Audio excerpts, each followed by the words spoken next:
Assunção de Nossa Senhora ao céu. História, fundamentos bíblicos e teológicos. No vídeo de hoje, nós vamos explorar um dos dogmas mais belos e inspiradores da nossa fé católica, que é a Assunção de Nossa Senhora. E juntos a gente vai descobrir aqui a história por trás desse dogma, os fundamentos bíblicos, teológicos da tradição que sustentam essa afirmação de fé. Eu sou João Cláudio Rufino, sou católico, doutor em teologia, professor na Faculdade de Teologia, dou aula para os seminaristas de várias dioceses e congregações religiosas e também para futuros diáconos e padres da nossa igreja há pelo menos 10 anos. E sou formador de pregadores e há mais de 25 anos eu tenho ajudado pessoas no Brasil e no mundo a aprimorarem as suas pregações e a se tornarem verdadeiros instrumentos nas mãos de Deus. E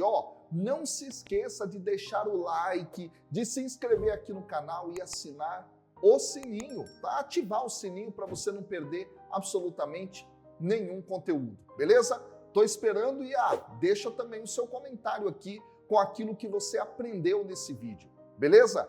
Vamos lá! Primeira coisa, é preciso dizer que esse dogma é um dos 4 a respeito de Maria. E ele é um dos dogmas mais importantes, mais queridos pela Igreja Católica. Ele foi proclamado, não sei se você sabia, por um Papa que foi Pio XII, em 1950. E esse dogma da Assunção de Maria afirma que ela, imaculada, Mãe de Deus, foi elevada em corpo e alma após o término da sua vida terrena ao céu. E essa crença, ela é celebrada tanto no Ocidente quanto também no Oriente. Isso reflete, portanto, uma profunda veneração, um profundo amor que os fiéis cristãos católicos têm em relação a Maria. Agora a gente precisa entender um pouco a história desse dogma. Essa crença, ela tem uma tradição riquíssima. E uma tradição que não é de agora, mas remonta aos primeiros séculos do cristianismo, muito embora esta afirmação de fé não tenha sido definida até o século XX. Para você ter uma ideia, a celebração da Assunção tem raízes antiguíssimas e, inicialmente, era conhecida essa afirmação de fé com a terminologia de dormição de Maria.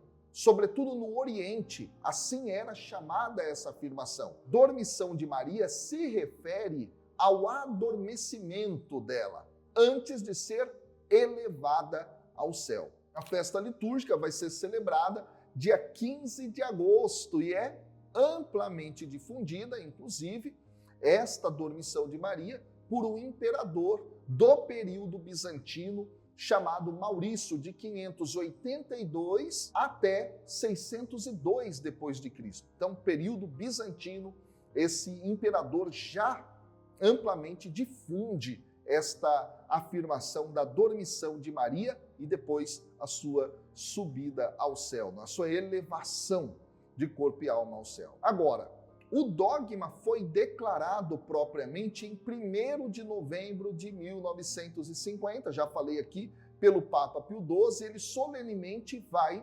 afirmar esta assunção como uma verdade da fé católica numa constituição apostólica, chamada Munificentíssimos Deus. E ele vai declarar, abre aspas, pronunciamos, declaramos e definimos ser dogma revelado por Deus que a Imaculada Mãe de Deus, sempre Virgem Maria, terminando seu curso de vida terrena, foi assunta à glória celeste em corpo e alma. Bom, essa definição que a gente viu aqui, ela é resultado de um processo, de um desenvolvimento teológico e também de um sensus fidelium, que na teologia é chamado de sentimento dos fiéis.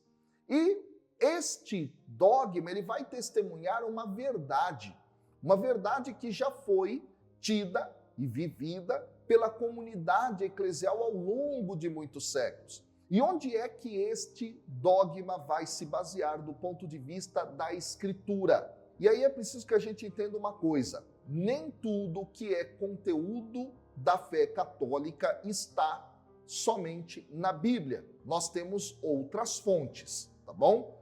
Este é um caso deste dogma, de certa maneira. Eu vou explicar para você, porque é o seguinte, ó, na Bíblia, nós não temos uma referência explícita a respeito da Assunção de Maria. Nós temos vários textos que vão ser interpretados posteriormente pela sagrada tradição da Igreja como alusões a essa realidade ou como prefigurações desse evento. E aí eu vou trazer aqui alguns textos. Um é Gênesis capítulo 3, versículo 15. Trata-se ali da profecia de que a semente da mulher ia esmagar a cabeça da serpente.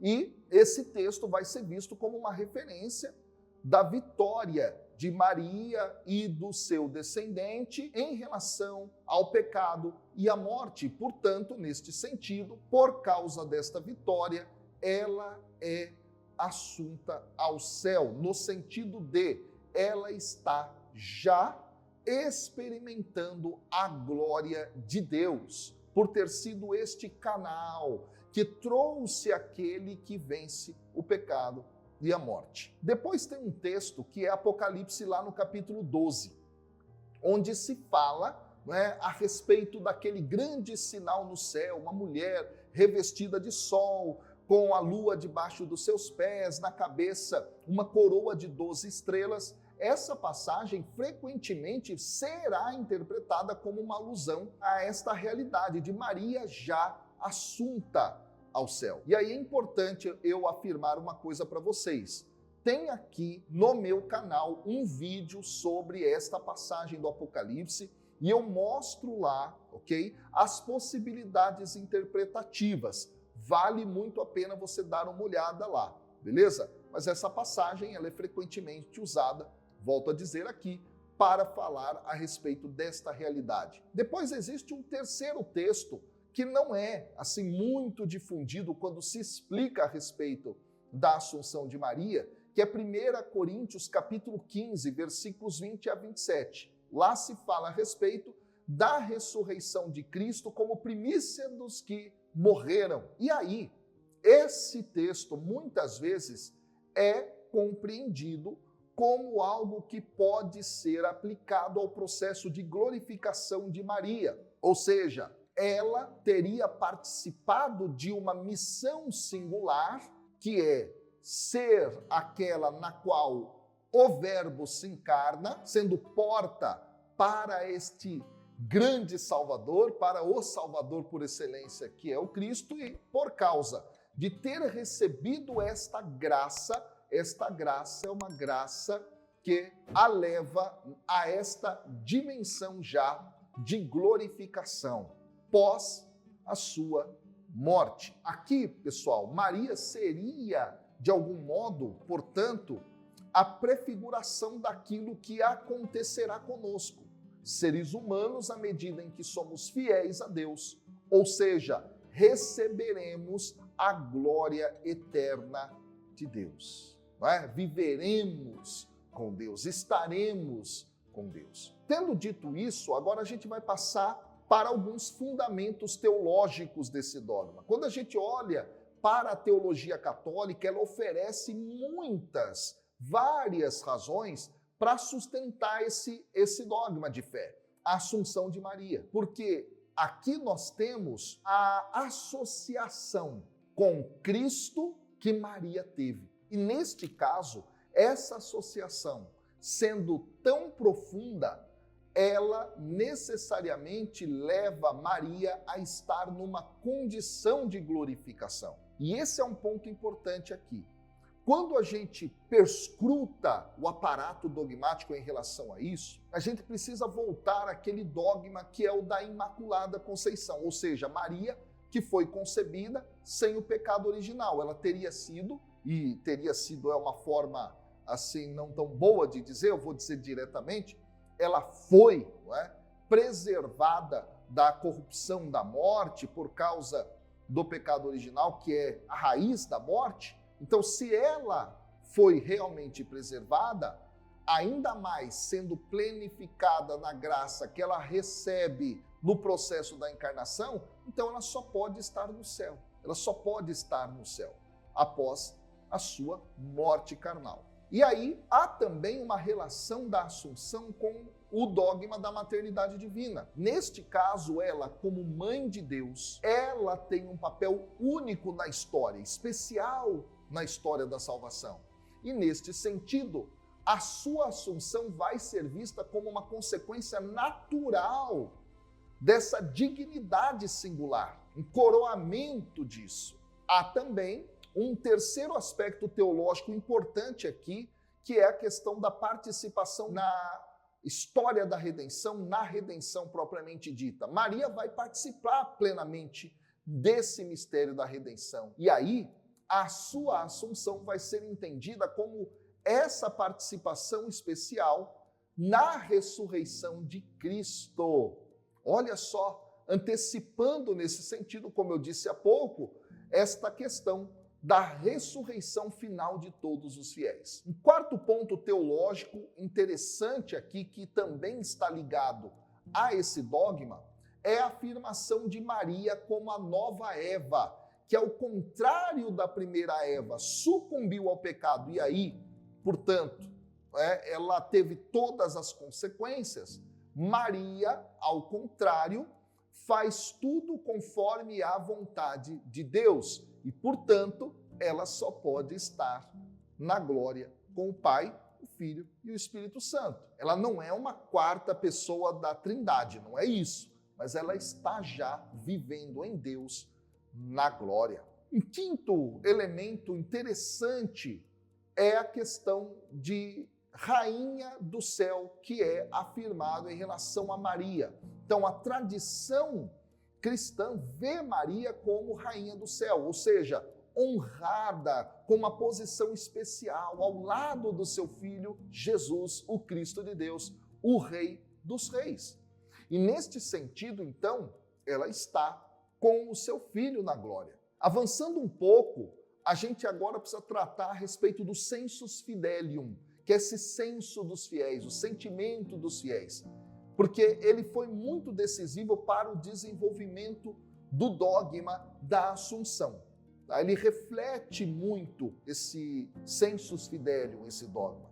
E aí, o que é esse sensus fidelium? Vamos lá. Sensus fidelium, pessoal, é esse sentimento de fé dos fiéis, que ao longo dos séculos vão testemunhando, vão promovendo uma determinada crença, neste caso, a crença na Assunção. E se olharmos desde os primeiros séculos, nós temos tanto até livros apócrifos, mas também homilias de pais da igreja, de outros teólogos ao longo do período medieval, que vão descrever a dormição e também a Assunção de Maria. Isso vai ajudar a consolidar essa tradição na vida litúrgica, na vida devocional da igreja. E aí houve todo um movimento, inclusive assuncionista, ao longo da história, que vai ser muito forte nos séculos XVIII, no século XIX, levando inclusive a uma coleta de milhões de assinaturas e petições para a definição desse dogma. Eu não sei se você sabia disso, é muito interessante. E isso mostra a ampla aceitação e a devoção dos fiéis em relação a esse dogma. Tendo dito isso, a gente agora avança para as questões litúrgicas e também devocionais. Bom, primeira coisa é a festa da Assunção, que é uma das mais importantes celebrações marianas dentro do calendário litúrgico, e isso reflete uma reverência profunda a Maria, né, em todas as tradições católicas. E a liturgia vai destacar Maria como a mulher do Apocalipse, como visto em uma das leituras. Tá? Ela também vai ser entendida como a nova Arca da Aliança, porque dentro dela está o próprio Filho de Deus, aquele que ensina a lei, aquele que ensina como se deve ser fiel ao Pai. Ela vai ser destacada como a mãe que, como o seu filho, também venceu a morte e foi levada para essa glória celestial. Isso é muito bonito. Aí talvez você fique pensando, tá bom, professor, mas qual é a aplicação desse dogma nos tempos atuais? Por que ele é tão importante? Gente, o dogma da Assunção, ele vai ter várias implicações pastorais e também espirituais para os fiéis. Primeiro, o tema da esperança e do consolo. A Assunção de Maria vai ser um sinal de esperança, vai ser um consolo para os fiéis, vai mostrar o destino glorioso que espera cada um daqueles que seguem a Cristo, que são fiéis ao Pai na medida de Cristo. Segundo ponto é a questão da valorização do corpo humano.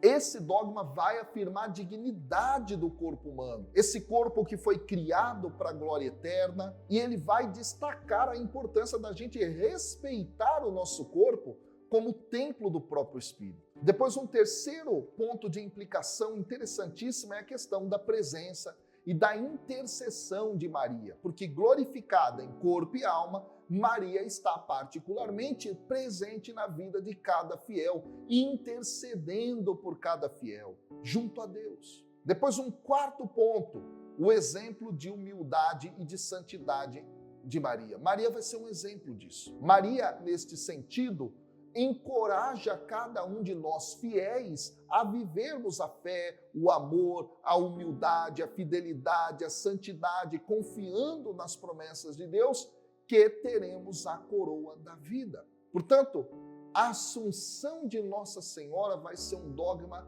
profundo, enraizado na tradição, na teologia da nossa Igreja Católica, e celebrar esse mistério é reafirmar nossa fé na ressurreição, na vida eterna, contemplando Maria como um modelo. Ela foi um modelo de santidade, um sinal de esperança.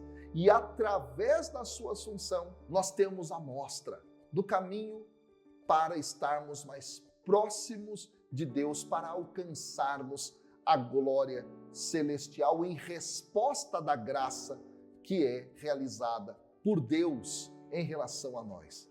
Que coisa maravilhosa, hein, gente? E aí, aprendeu algo importante aqui nesse vídeo? Eu quero que você deixe aqui os seus comentários, pelo menos um incentivo, coloca aqui alguma coisa, porque já ajuda demais. Põe as suas dúvidas também, vai ser legal, eu leio todos os comentários, tá? Não se esqueça de deixar o like, não custa nada para você, mas ajuda demais esse canal a levar a boa nova do Senhor para o máximo de pessoas possíveis. Se inscreve aqui no canal, ativa o sininho para você não perder absolutamente nenhum conteúdo novo, beleza? Tamo junto!